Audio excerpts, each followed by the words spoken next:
Mientras esto pasa, los candidatos independientes se están preparando para las próximas elecciones de junio en este año. Así es que para hablar con más detalles sobre este tema, saludo con mucho gusto al maestro Roberto Duque. Él es abogado constitucionalista, colaborador de este espacio de Financiero Bloomberg de 4 a 5. Bienvenido.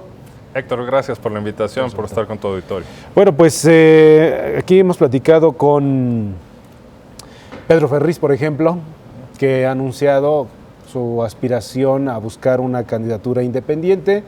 Él ha mencionado que, por cierto, algunas de las personas, si no lo han visto, pueden buscarlo en nuestra fanpage de Facebook y en nuestras redes sociales, la entrevista completa con Pedro Ferriz, que, por cierto, ya dejó de informar y ahora está dedicando a crear su propia candidatura, algún asunto muy interesante. Pero bueno, lo que quiero destacar es que él está consciente que si llega en un momento en el que otros que quieren ser candidatos independientes a la presidencia, pues si esto así ocurre con un mecanismo que ellos habrán de definir, pues habría de dejar el espacio libre o la carrera para que uno solo llegue. Estaba escuchando hace poco también al doctor Jorge Castañeda, ¿no?, que también está formulando todo esto. Es apenas el inicio, ¿no?, de un concepto llamado candidato independiente, pues, a la presidencia o para los próximos años. Sí, es muy interesante el momento, Héctor. Las candidaturas independientes son algo muy reciente en México. Existen apenas desde 2012 en la Constitución Federal y se aplicó en las elecciones de 2015 por primera vez, como ya sabemos. El caso del Bronco en Nuevo León, Jaime Rodríguez, es el más sonado sin ninguna duda. Pero claro, ahora en 2016 hay elecciones en 14 entidades federativas, incluida la Ciudad de México, y también ahí estamos viendo ahora el registro próximamente de varios candidatos independientes. De entidad en entidad varían los calendarios electorales, Héctor, para el propósito de recabar las firmas. Es en lo que están ahora. Ya dentro de horas se cierran en algunos lugares, como en Chihuahua, como en Veracruz, este periodo para recabar firmas. Este fenómeno de los candidatos independientes es interesante porque hay dos formas de verlo.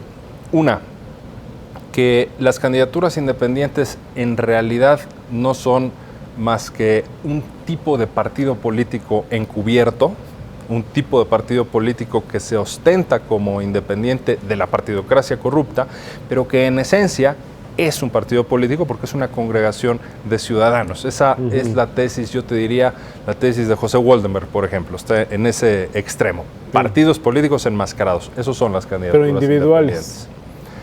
No, porque necesitan una serie de firmas de apoyo, de una serie de simpatizantes para obtener el registro. Pero si es una candidatura, aunque es necesario reunir toda esa cantidad de firmas, pues, es un partido político individual, ¿no? Pues es un partido, en realidad se necesita un equipo, digamos, para ser candidato independiente, no es la persona solita. Claro. Y necesita estructuras que incluso la ley les exige, necesita dinero, hacer campaña, más o menos lo mismo que un partido político. Pero claro, esa es una visión, ¿no? Está en un extremo.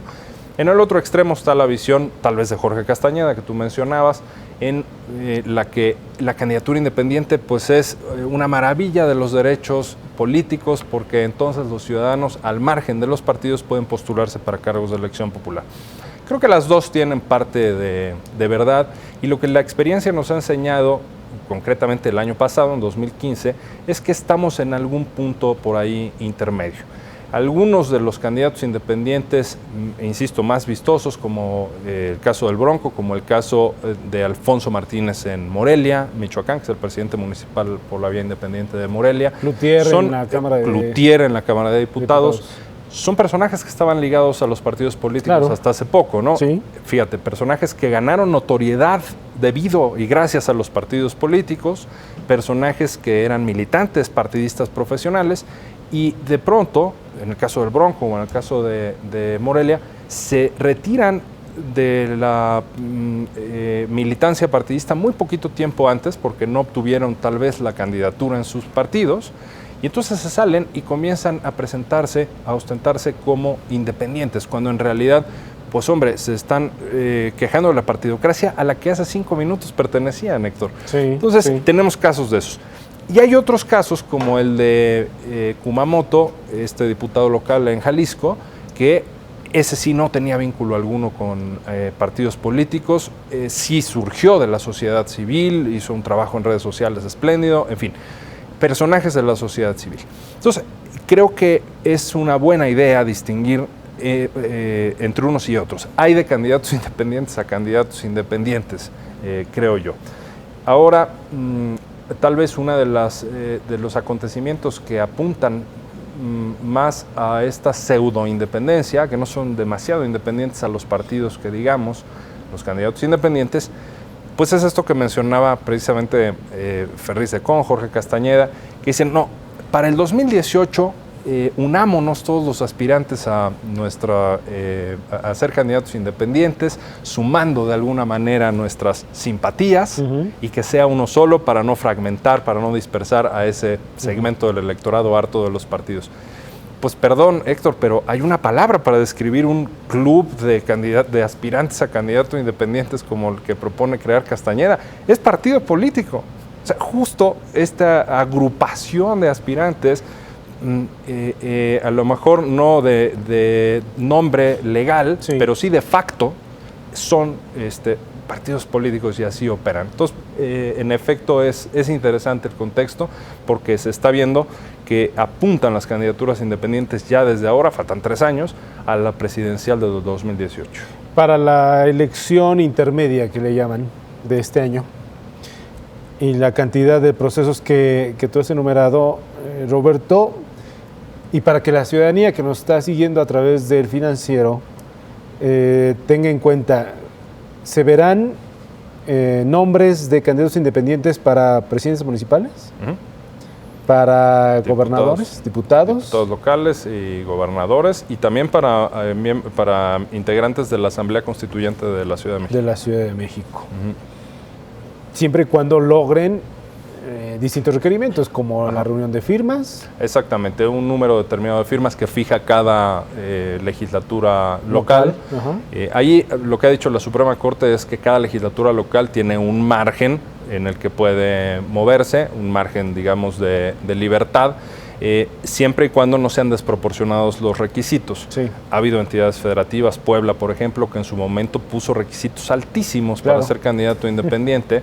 En menos de 3 semanas tenían que reunir una cantidad altísima de firmas con requisitos, llevar documentos, presentarse directamente el ciudadano, en fin.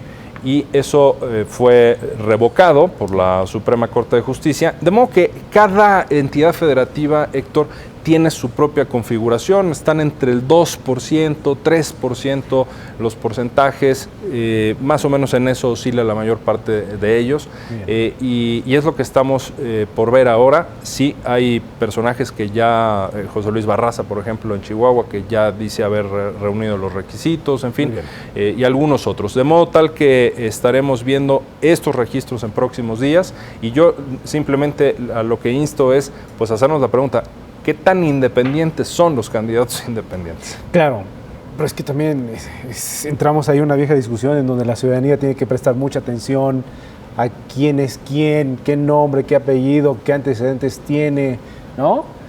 Pero pues eso depende de la responsabilidad de cada quien, de cada persona, y bueno, pues nos llevará a una discusión todavía mucho más profunda. Por eso se nos termina el tiempo. Muchas gracias por ahora, pero seguiremos platicando. Muy bien, pues muchas gracias, ¿Dónde Héctor? te puede consultar? ¿A través de redes sociales? Sí, en Duque Roquero, que son mis apellidos. Y cabe destacar, bueno, cabe recordar y aclarar que Roquero es apellido, ¿verdad? No es por una afición. Sí, y lo de Duque tampoco es porque tenga yo un título nobiliario.